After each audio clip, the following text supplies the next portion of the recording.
back to Hardball. The political group of Iraq and Afghanistan veterans, VoteVets.org, today posted a new internet ad on YouTube which captures that key moment in yesterday's testimony when General David Petraeus couldn't answer whether the war in Iraq is making us safer here. Let's take a look once more.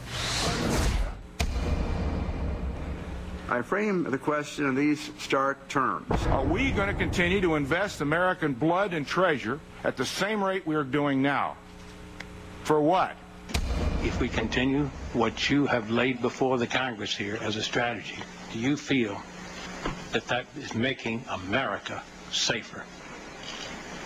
Sir, I don't know, actually.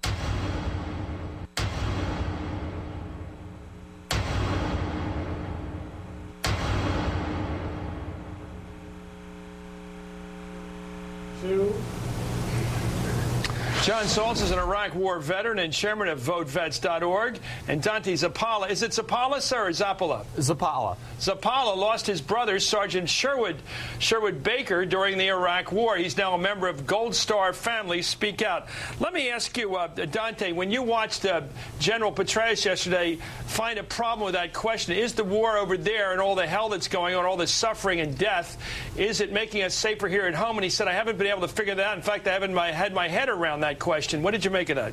Well, I found it very disappointing. I think we've been reduced to the level where we started, and that is that this war is being sold on people's fear. That's why we went into war. They tried to give us a bunch of different reasons about building democracy and other things, but we're really come full circle now, and we're back to the fear factor. And if he can't tell Americans point blank that somehow the sacrifice of our finest in Iraq is making people here safer, then I can't understand why we're still in Iraq. You know, John, I keep thinking about what he said. He was very impressive during his testimony until that fundamental question came up. And when he was talking about how there's and I thought he was very honest. He said there's 169,000 troops over there, men and women serving in various forces, and they each have their own view of the war. And you've heard that. You fought in wars. Absolutely. You know, you always read that Ernie Pyle stuff. Everybody's war is different than everybody else's. But I think it would be stunning if you're one of those 169,000 people over there facing harm every night and every day, to hear your general say you're not sure it's really worth it to your country.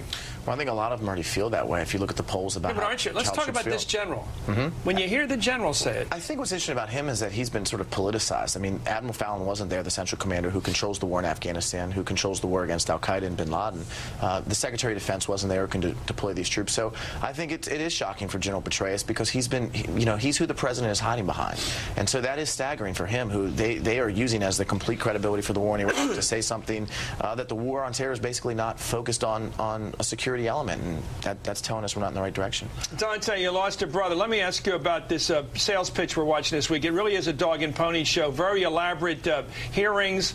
We're seeing a rollout of the new sales pitch. We're seeing the president coming on television Thursday night, all in coordination with the marking of 9/11. Very impressive creation of a attitude. Is it working with you? No, I feel like I'm back in 2003 and Colin Powell's in front of the UN trying to spin this war. As you may know, my brother was sent to Iraq to work with the Iraq Survey Group. So he was actually looking for weapons of mass destruction when he was killed, and it was long after we knew that they did not exist. And so I think about what did he die for?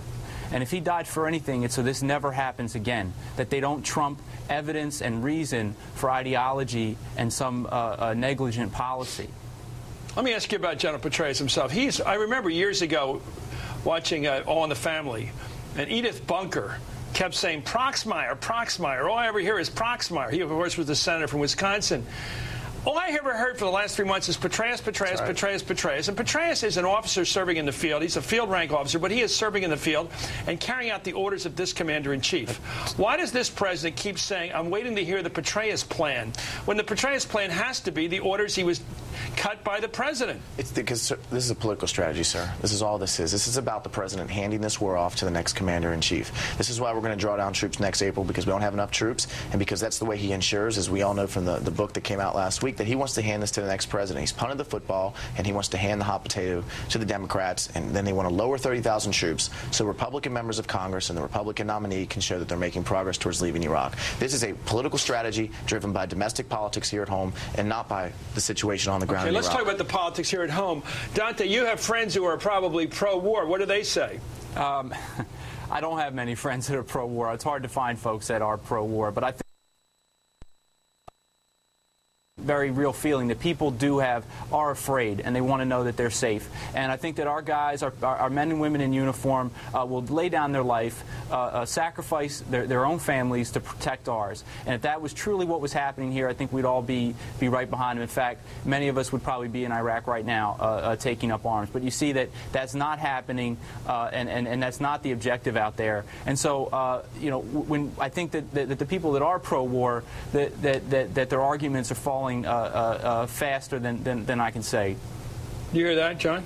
I agree. I wonder, because we got NBC poll data that shows, you know, a modest uptick. We're going to have more on that later tonight.